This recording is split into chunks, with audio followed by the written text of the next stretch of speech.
गुरुग्राम अलवर राष्ट्रीय राजमार्ग 248A पर इस समय हम मौजूद हैं। सलम्बा ये गांव है। सलम्बा गांव में आज कई घंटे पहले एक डंपर ने अनियंत्रित होकर कई वाहनों को अपनी चपेट में ले लिया, जिसमें एक बस, एक ट्रैक्टर और इत्यादि वाहन जो हैं वो शामिल हैं। इसके अलावा एक चाय बनाने वाला जो लड़का है वो वाहन की चपेट में आया है। इस हादसे में अब तक 2 लोगों की जान जा चुकी है और तकरीबन 2 दर्जन से अधिक लोग गंभीर रूप से घायल हो चुके हैं। दोनों शवों को यहीं पर रखकर गुस्साई भीड़ ने कई घंटे तक इस मार्ग पर जाम लगाया है। यहाँ के जो स्थानीय विधायक आफ्ताब अहमद हैं और जननायक जनता पार्टी के नेता तैयब हुसैन घासेड़िया हैं, वो यहाँ पर पहुँचे हैं। जाम की खबर मिलते ही जिला प्रशासन के अधिकारी यहाँ पहुँचे हैं। मनीषा शर्मा SDM पुनाना और शमशेर सिंह DSP पुनाना दलबल के साथ यहाँ पहुँचे हैं। कई घंटे तक यहाँ लोगों ने जाम लगाया है। अब इस बात पर सहमति बन गई है कि जो मरने वाले परिवार हैं उन परिवारों को 2 लाख रुपए का मुआवजा, DC रेट की नौकरी, और जिन पुलिसकर्मियों की वजह से आरोप लग रहा है कि उन्होंने एक डंपर के टायर में गोली मारी थी, जिसकी वजह से डंपर अनियंत्रित हुआ था और ये इतना बड़ा हादसा हो गया है, उन पुलिस जवानों के खिलाफ भी कार्रवाई की जाए जिन पुलिस जवानों ने इस तरह की हरकत की है, जिनकी वजह से एक बड़ा हादसा हुआ है। कुल मिलाकर आज कई घंटे से यहाँ पर भारी भीड़ जमा थी। कई दर्जन लोग इस हादसे में घायल हुए हैं। नल्हड़ मेडिकल कॉलेज में उनका इलाज चल रहा है। कई लोगों के हाथ पैर कटने तक की भी खबर है।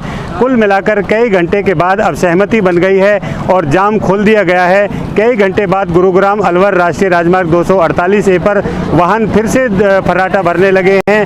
अब एक सहमति बन गई है और जाम जो है वो हटा दिया गया है। जो राजनेता और स्थानीय लोग यहाँ पर जाम लगा करके बैठे थे वो अब उठ चुके हैं और पुलिस अब दोनों शवों को कब्जे में लेकर के पोस्टमार्टम के लिए भिजवा रही है। Qasim Khan, ETV Bharat, new Mewat.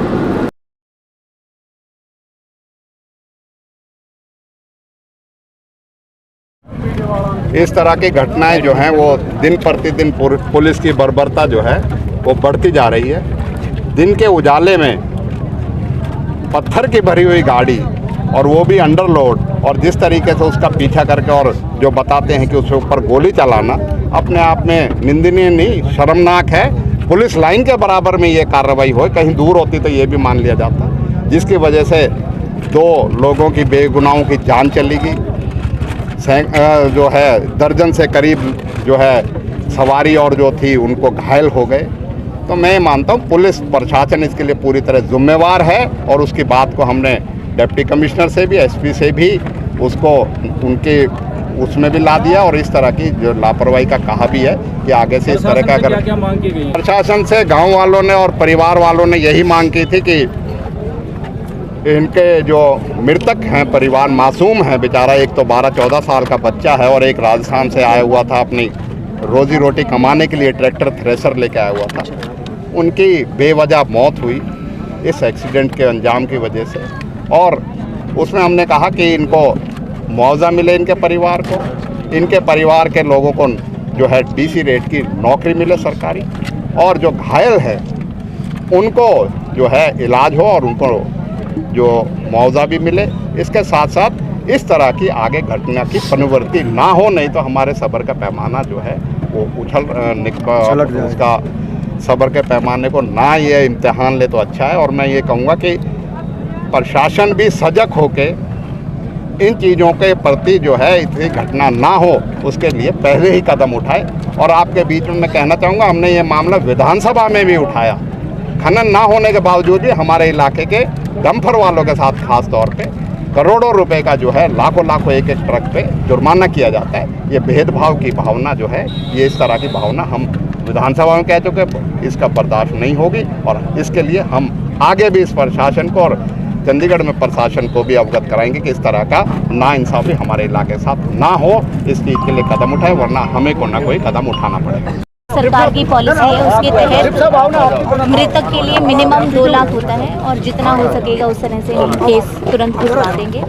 इसके अलावा जो हमारे घायल हुए हैं उनको भी हम एम्बुलेंस में सिविल हॉस्पिटल में भिजवा रहे हैं और जो भी उनकी सहायता की ज़रूरत है वो पूरी सहायता की जाएगी प्रशासन की तरफ से। इसके अलावा लोगों की मांग थी MLA साहब के थ्रू कि DC रेट पे जो है नौकरी के लिए किया जाए, उसके लिए भी DC साहब ने स्पेशल केस के उसमें हाँ कर दिया। उसमें तुरंत कार्रवाई कर रहे हैं। डीएसपी साहब ने हमारे एश्योर कर दिया है, एसपी साहब से भी बात हो चुकी है और आगे इस तरह का कोई भी हादसा ना हो उसके लिए भी एसपी साहब जो हैं एश्योर किए उन्होंने, वो उस तरह के पूरे कदम जो है उठाए जाएंगे। मेवात तो इसके और क्या कदम उठाएगी पुलिस? नहीं, बिल्कुल जायज़ कदम उठाए जाएंगे जिससे कि कोई भी किसी के साथ जो है नाइंसाफ़ी ना हो। 7 बजे की घटना। इंजर्ड हो चुके हैं। जो इंसिडेंट हुआ अभी ये सभी बैठ के ये बात हुई है, ये जो लिख के देंगे उसके हिसाब से हम तुरंत एफआईआर दर्ज करके सबसे पहले हम पोस्टमार्टम कराएंगे।